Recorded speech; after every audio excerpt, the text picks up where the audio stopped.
préparé. Hein. Bon, bonjour à vous tous.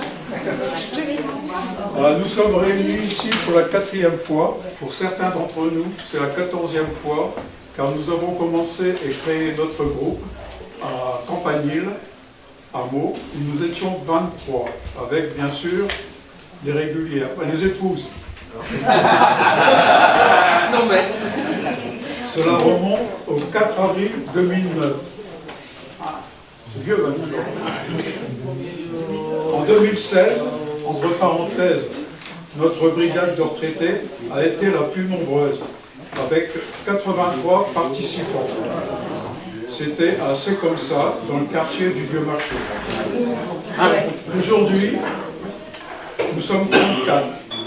Et je veux vous remercier de votre présence, car il n'est pas évident, en cette période, de se déplacer et d'effectuer, pour certains, un long trajet pour un seul repas. Bon. Alors, plusieurs désistements ont eu lieu suite à des problèmes de santé. Il faut dire aussi que nous prenons de l'âge et on ne peut plus réaliser ce qu'on voudrait. Point d'interrogation.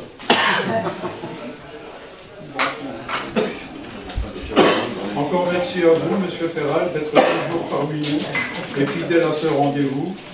Vous qui n'habitez pas la porte à côté en venant de province, n'est-ce pas?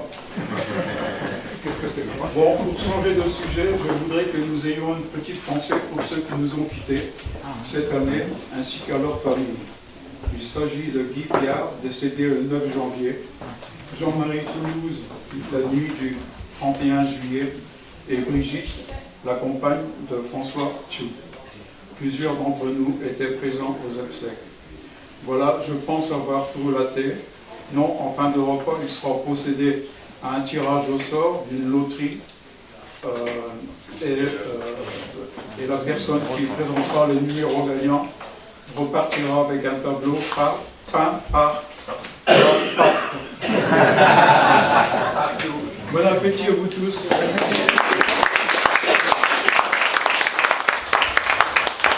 Nous allons passer un bon moment de convivialité. Et il faut reconnaître qu'en ce moment, les moments de convivialité, c'est pas en regardant la télé. Alors, comme disait Pierrot, merci aussi à M. Ferral avec son épouse, parce que on sait très bien ce qu'il a fait à l'époque où il dirigeait le district nord de Seine-et-Marne, toujours près de son personnel. Ça prouve qu'en France, il y a encore des bons Français. Voilà. Ce qu'il faudrait, c'est qu'on parle davantage de cela et un peu moins des autres. Et ça, c'est pas facile. Alors, eh bien, écoutez, nous sommes ici dans un lieu historique. Il y a eu beaucoup de personnalités qui sont passées ici. Eh bien, aujourd'hui, les personnalités, ben, c'est vous. C'est vous parce que vous avez bien servi la France et on a besoin de personnes, les femmes, les hommes, les enfants. Il faut servir notre pays. Et là, bah, il y a du boulot. Alors, merci à tous.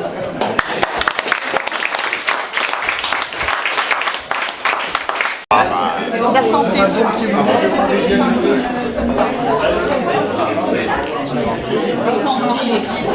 un peu loin. j'ai pas le racisme. Santé, mais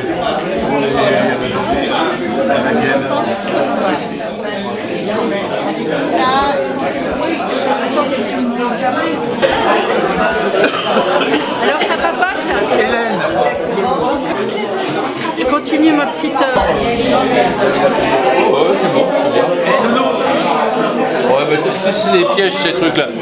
Regarde là-bas, c'est moi qui le regarde. Mettre sur la télévision, hein. C'est de la vidéo. Ah, bah, Et Hélène, ça sort pas du département. non. Même sur le nord. Le nord du département, non.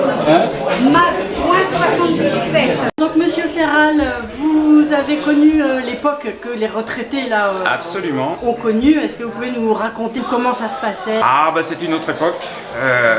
Il est clair que les enquêtes à l'époque étaient, disons, plus faciles à réaliser certainement pour les collègues. La procédure était beaucoup plus simple. Et donc les résultats étaient aussi, à mon avis, certainement supérieurs à ce qu'on peut obtenir maintenant. Mais bon, c'est ainsi.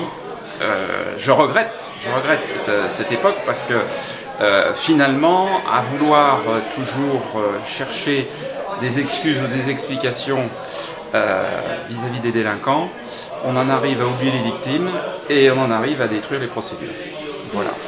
Et là, les gens qui sont là étaient principalement, quand ils étaient en activité, des gens de terrain. De gens de terrain, absolument, que ce soit nos collègues de la PJ, j'en ai un à ma table là, que ça soit, absolument, que ce soit nos collègues gardiens ou gradés, tous, si vous voulez, étaient là pour lutter contre la délinquance. C'était clair. Maintenant, malheureusement, les difficultés font que, eh bien, ma foi, ils passent beaucoup de temps derrière l'ordinateur. C'est plus la machine à écrire, certes, c'est l'ordinateur. Mais quand on sait qu'une garde à vue va entraîner à peu près 14 feuillets, à l'époque, c'était un quart de feuillet. Voilà. Ouais, c'est significatif. D'accord. C'est une époque à laquelle vous pensez avec nostalgie? Oui, mais vous savez, quand je suis rentré dans la police, j'avais comme vis-à-vis des collègues qui étaient rentrés au moment de la libération. Et ils nous disaient, vous savez, les jeunes, vous ne connaîtrez jamais ce qu'on a connu. Nous, les gens étaient pendus aux grilles des préfectures, certes. Et quand je suis reparti, quand j'ai quitté la maison, je me suis dit, effectivement, nous, on ne pendait pas les gens aux grilles, mais on avait une façon de travailler qui était complètement différente de celle qu'on a voulu nous imposer, parce qu'en fait les collègues, ce qu'ils veulent avant tout, le vrai policier, ce qu'il souhaite, c'est arrêter le bandit pour justement la protection de la victime. Et en ce moment, on a l'impression que les rôles sont un peu inversés. Donc là, vous êtes à la retraite depuis quelle année? Ah, je suis en retraite depuis 2005. D'accord, donc ça fait un petit moment. Et ça a été pour prendre votre retraite parce que aucun souci. Moi, j'avais prévu, j'ai beaucoup d'activités, donc bénévole en général, et notamment, je suis administrateur à la caisse d'épargne. Je travaille également pour l'établissement des sujets qui seront proposés au brevet professionnel des métiers de la sécurité, donc au sein de l'éducation nationale. Nationale, oui, tout à fait. Donc voilà, je garde comme ça quelques activités, et puis j'ai la chance d'avoir mon gendre et ma fille qui sont donc dans la maison, et donc j'ai toujours des échos de ce qui se passe actuellement. C'est bien d'avoir des échos?